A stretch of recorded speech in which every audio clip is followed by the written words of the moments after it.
The Democratic convention starts next Monday. The national convention comes less than 1 month after President Biden dropped out of the 2024 presidential race. KLTV7's Michael Richardson spoke with a local professor and convention delegates to get their expectations for next week's event.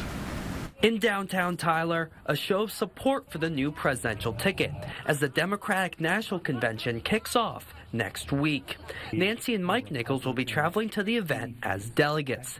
Despite his exit from the race, Nancy hopes to hear policies that build upon President Joe Biden's. I want to see more of what Biden has implemented, which is more health care for veterans particularly. The big thing for the DNC next week is to sell her candidacy. Inflation cooled in July, rising less than 3% from a year earlier, which UT Tyler professor Dr. Ken Wink says could play to the Democrats' advantage. Certainly inflation is going down. That's a big selling point. When you have bouts of high inflation, as you had earlier in the Biden term, rarely do prices go back down ever again. How Vice President Kamala Harris and Minnesota Governor Tim Walz differentiate themselves from the president in terms of policy will be on display in the days ahead. There are some things that she probably is going to change, and that's up to the Harris-Walz ticket. The race has shifted to the point where Wink feels the Democrats have the advantage,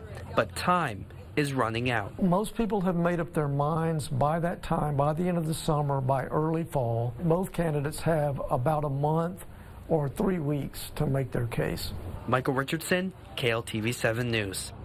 President Joe Biden is expected to speak in Chicago on Monday, followed by former Presidents Barack Obama. Even Bill Clinton will speak throughout the week. Vice President Kamala Harris slated to take the stage Thursday night.